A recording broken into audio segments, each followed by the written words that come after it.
Hi, Sharks. It's Mrs. Opakowitz, and today I will be reading for you. I am Rosa Parks by Brad Meltzer, and it's illustrated by Christopher Eliopoulos. It tells the story of Rosa Parks.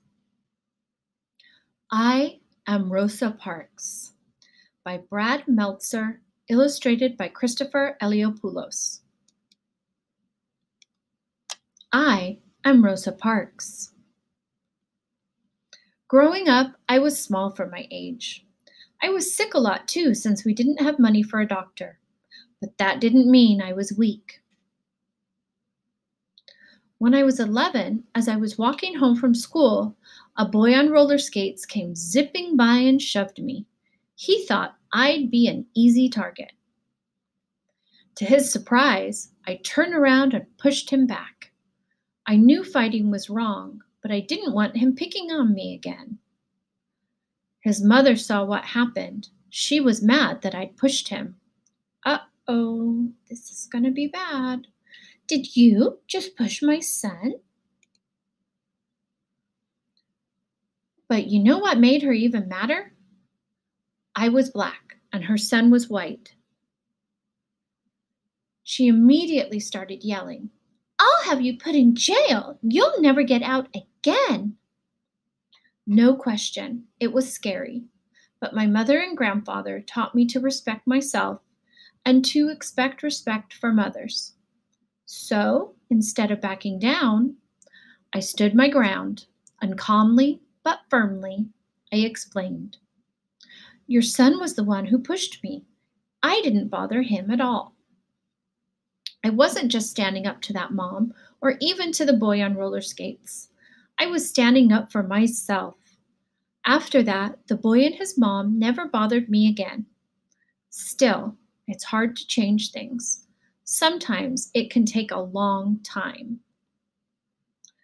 Back then, if you were black, you were treated unfairly just because of the color of your skin. You weren't allowed to live in the same neighborhood as a white person, eat in the same restaurant, ride the same elevator, or use the same bathroom. You couldn't even drink from the same water fountain. One was marked for whites, the other for colored. When I was little, I used to wonder if white water tasted different from colored water. I even wondered if colored water came in lots of colors. But it didn't. The only difference was I had to walk outside or even go down the block to get mine. Of course, it wasn't just about water fountains.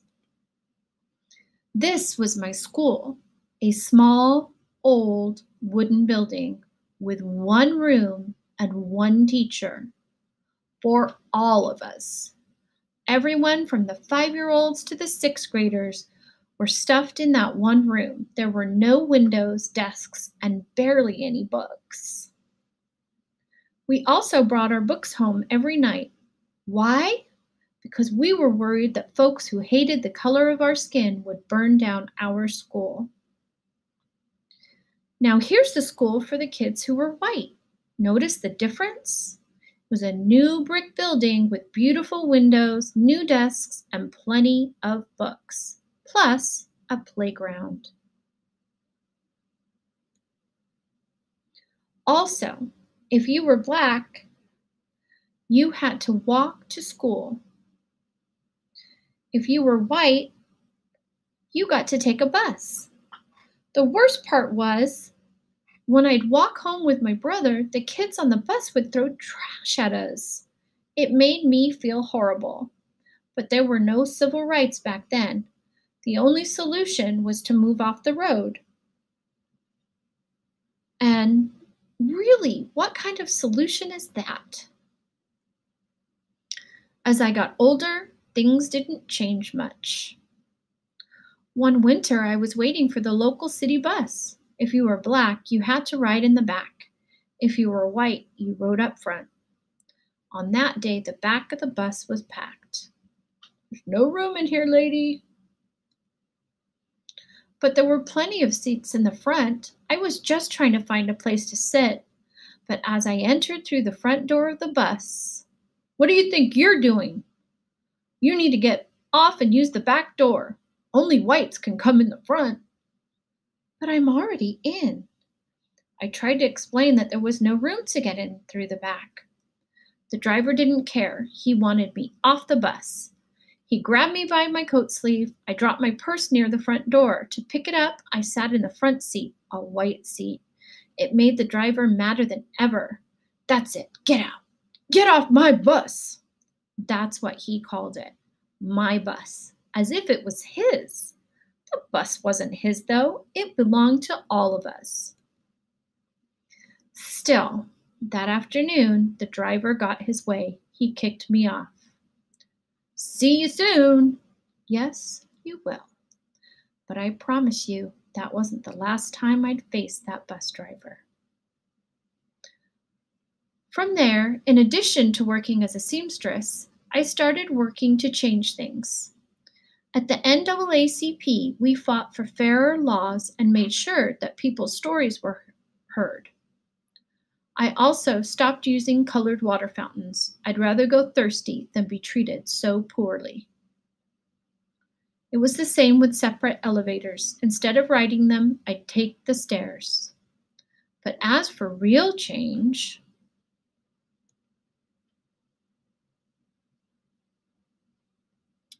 even I didn't know what was coming. It was the end of a busy Thursday. I was 42 years old and on the bus going home. This time I was sitting in the first row of seats that were allowed for Black people.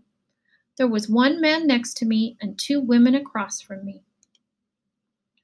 It was the same driver from before, the exact same one from all those years earlier. At the third stop, a few white people got on, filling the rest of the empty seats. There was one white person left standing, so the driver told those of us in my row, "Let me have those front seats." At first, none of us moved, but when he asked again, "Y'all better make it light on yourselves and let me have those seats." The other three people got up. I stayed right where I was. Sliding over to the window, I thought about what he was demanding.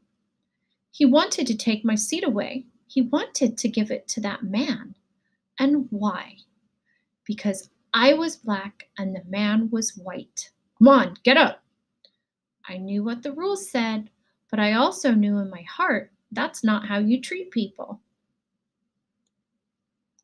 Without a doubt, the driver was mad. But I never lost my cool, never raised my voice. "Are you gonna get up?" "Nope." People said that the reason I refused to give up my seat was because I was tired.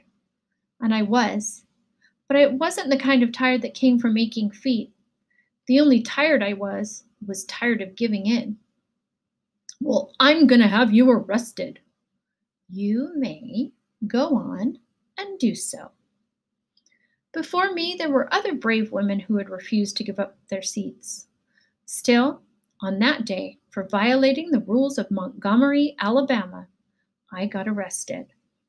But by standing up for myself, I ignited a movement.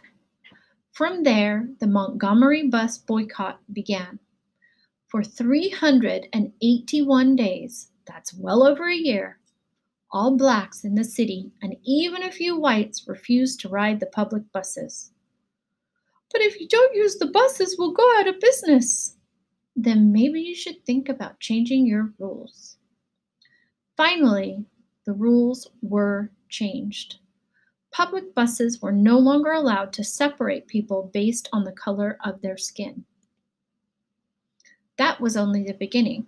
Eventually, we were allowed to drink from the same water fountains, ride the same elevators, and yes, go to the same schools. In the Declaration of Independence, Thomas Jefferson wrote that we're all created equal. Finally, the nation was starting to act like it.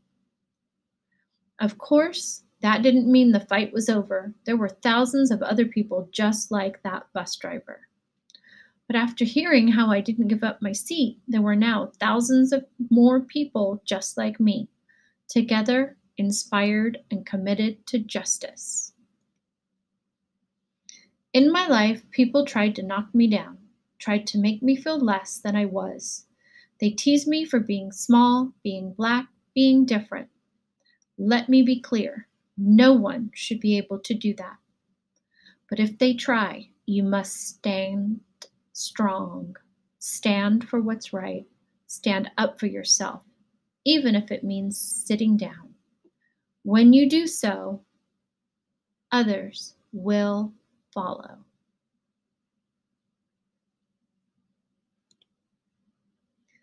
I am Rosa Parks. I am not a politician or a president or an actor or a famous business owner.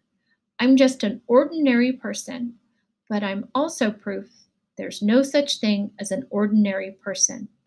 I hope you'll always stand up for yourself. I hope you'll remember that we're all in this together.